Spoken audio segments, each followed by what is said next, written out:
If you've always wondered how great guitar players go from playing open chords to moving around the neck, playing chord changes, seemingly wherever they want to in a multitude of positions and sounds, you're in the right place.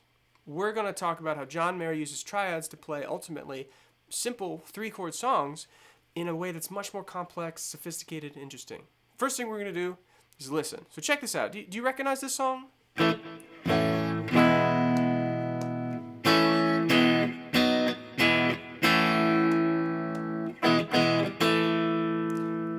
If you're a big John Mayer fan, you might, but I would understand if you didn't, because I didn't really play it right. Check this out. A little too much.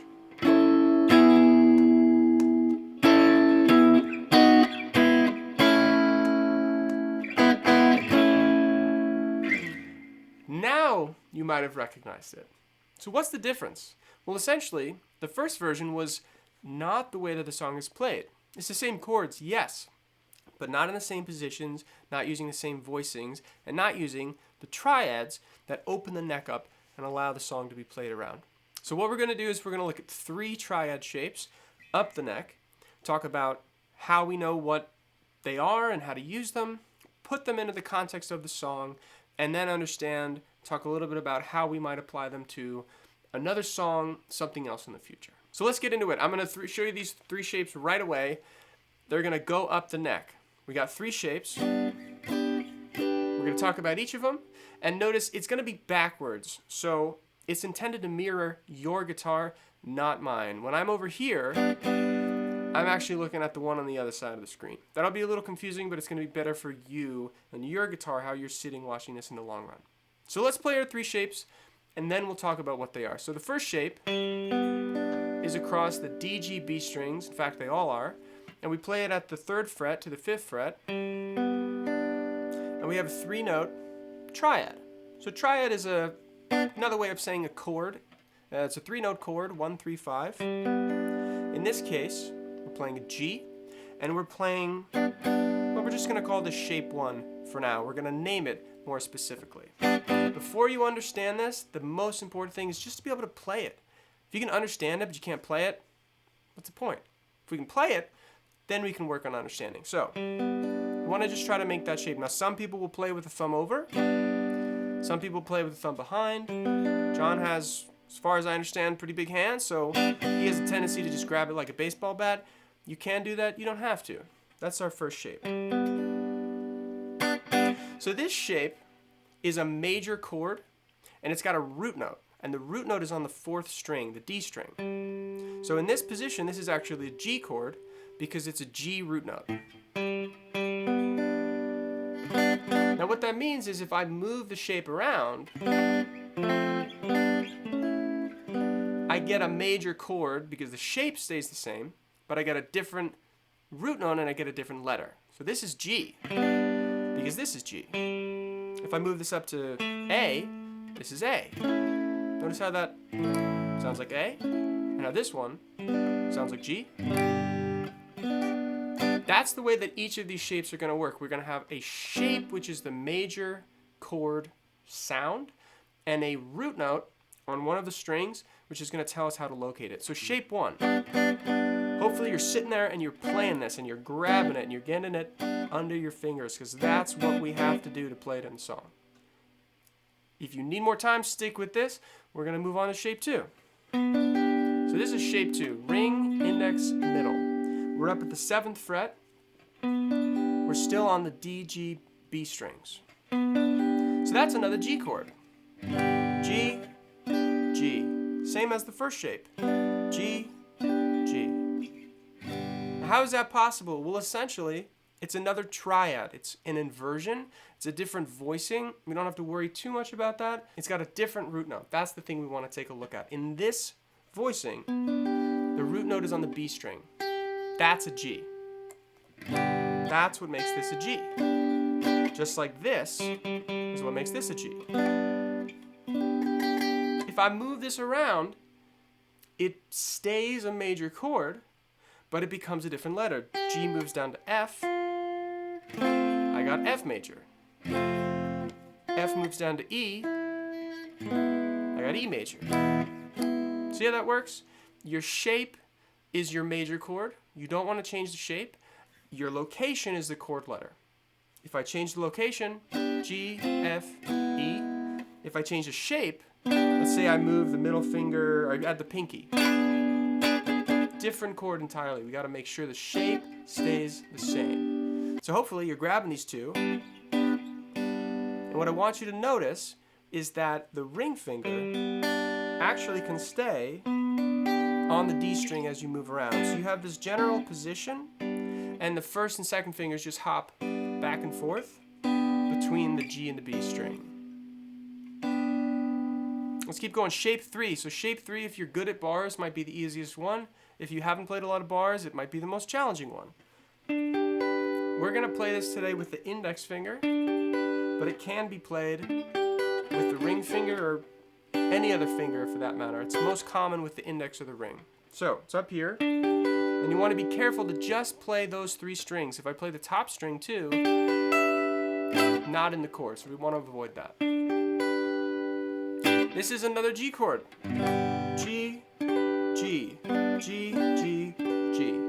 Why are we playing all G chords?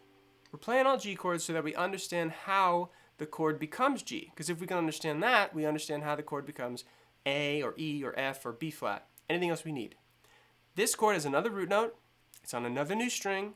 It's on the G string. So this G string note, that's a G. That's the octave of the open G note. And that makes this a G major chord. Does that make sense? Each shape has a different root note. Ring finger root note on the first shape. Middle finger B string root note on the second shape. G string root note on the third shape. Now what if I get that confused? What if I think that I'm playing a D string root note? Well, I might think that this is a D chord because I think, oh, well, that's the root note. This must be a D chord. But that doesn't change the fact that it's a G chord.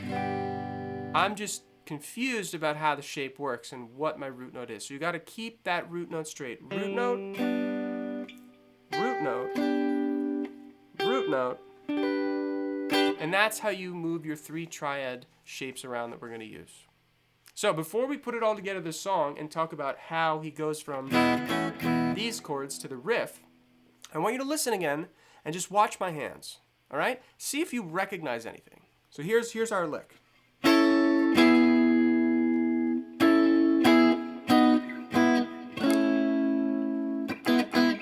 Anything you recognize? Let's look at this. That's shape 2. That's shape 3.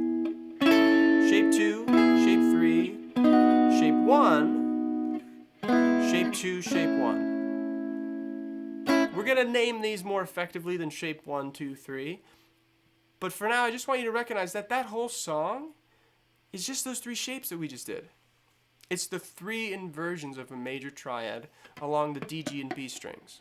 Those are the 3 shapes we just did, and those are the only 3 shapes in this song. So see if you can put that together. We'll talk about what these chords are, but at the 9th fret, you have shape 2, and then at the 9th fret, you have shape 3. That's the first chord change. And then we go to shape 1 on the 7th fret. Right? That's that next section. The last one is shape 2 at the 4th fret and shape 1 at the 5th fret. So hopefully you're wrapping your hands around how to play that. Now we're going to talk about where it comes from and why it works, what it even means. So if we go back to our open chords, this song is really A, E. A, E, B, E, A. That first chord change, let's take that, A to E. That's this. How can that be? Well, remember our root notes? In this shape 2, our B string is our root note. And that is an A note. B, C, D, E, F, G, A. In shape 3, our G string is a root note. And that's an E note. G, A, B, C, D, E. So this is just like that. Here it is. There it is. What about the next chord? Shape 1 had the ring finger on the D string. So we could go the other way. We could ask, what chord is this? What note is this? E, D, E, F, G, A, B. B. That's a B chord. Is that the next chord? Yeah. The song goes A, E, A, E, B. What are these two? This is an E chord because this open chord, well, I should say this. This is an E chord because this is the root note. E, E. And then this is an A because this is a root note. That's an A. D, E, F, G, A. This is E to A. Just like this is E to A. See that? This is literally a 3-chord song that's been made a little bit more sophisticated, a little bit more complex, a little bit more interesting because it's been moved from open chord positions up and around to triads. Here's the whole thing again. A, E, A, E, B, E, A. E to A. That's the riff. Now check this out. This kind of opens some doors because we start to ask, okay, this is exactly how John plays it, right? This is the guitar track that he wrote, but is there any way that I could expand that? Is there any way that I could turn that into something new? And essentially the idea is, if you can understand what chord is happening, be it E or A or G or whatever, and you know how to play that in a different position, you can substitute that in because it's just the same chord. So check out one thing I notice is that the beginning is A to E, and the end is E to A. So it makes me ask, can I sub the chords I used in the end, the chords I used in the beginning for the ones at the end? Could I go A, E, A, E, B, E, A? And the answer is yeah, because those are the same exact chords. So this is version 2.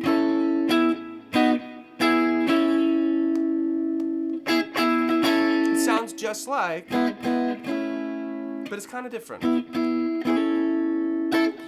That's how you can take this and expand. In fact, that's what these guitar players are doing. I don't think John is thinking of this as like, oh, 8th fret, 7th fret, 6th fret. I think he's got the underlying chord structure in his head, A's and E's and B chords. And then he's asking, well, how can I arrange those around the guitar neck to have something that's a little bit more interesting, a little bit more memorable? We could go from this A to E and start the song with this A to E. Play the whole song down here. Maybe that's not as special. Maybe that didn't catch his ear, so he wrote it up here and then transitioned down to that second position. Does that make sense? So if you understand the underlying chords of a progression or of a song, you can make your own triad version of it just by choosing different E chords. Instead of this E chord, I'm going to play this E chord. Instead of this A chord, I'm going to play this A chord. And all we need to know is the shape. We have to be able to actually play the shape on the guitar, of course, and what is the root note within that? Where is a way that I can arrange that shape? If I wanted to play another A, so I have A, I have A. Well, I have an A here because I have a G string A under shape 3. So I could play the very end of the song differently again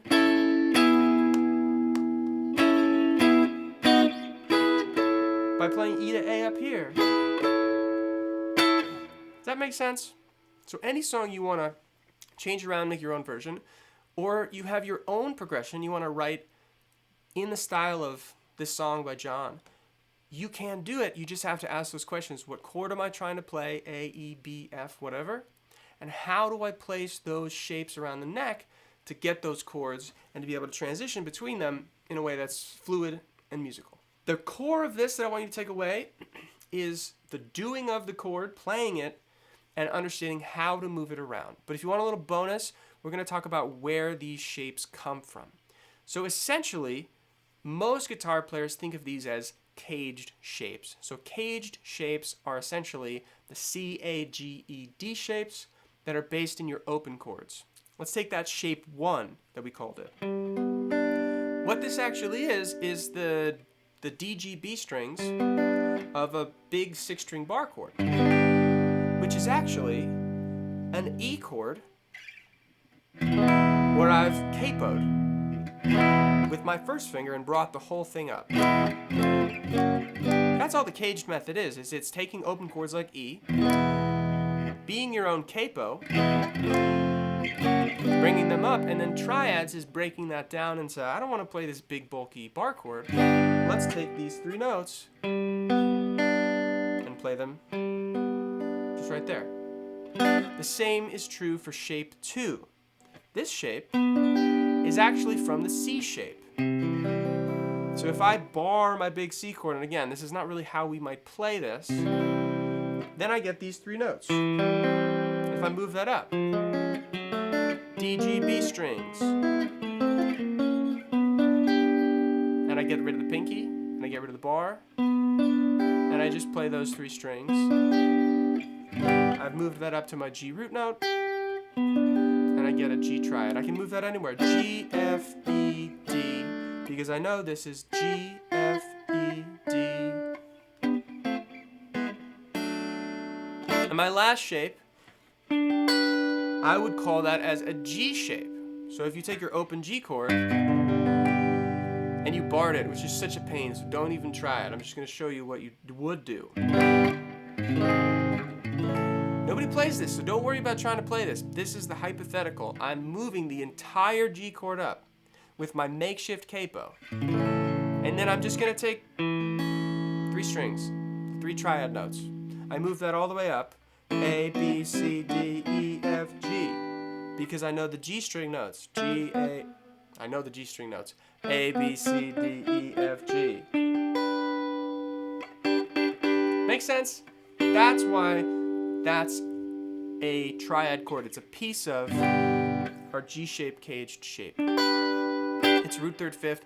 It's however you want to think about it. It is a major chord voicing with the root note on the G string.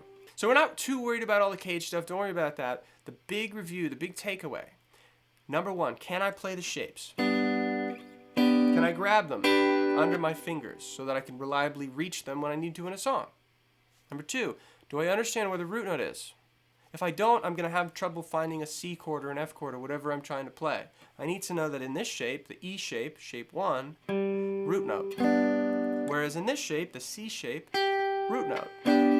And in this shape, the G shape, G string root, there's my root note. If I don't understand that, I'm going to have a really hard time actually using these shapes. And so go play this song and work these triad shapes, these cage shapes, into anything else you're working on. Either another version of this song, another version of another song you've always wanted to move out of open position, or maybe see if you can put a chord progression together and write your own riff in this style just by thinking about how these triad shapes fit together. Hopefully this was helpful. Let me know in the comments below if it was or if it was confusing, you have questions. I'd love to know what you want to see on the channel, and I hope that you will like and subscribe and share it if you found this to be useful. Otherwise, I will plan on seeing you next week for another guitar lesson. Thanks for watching.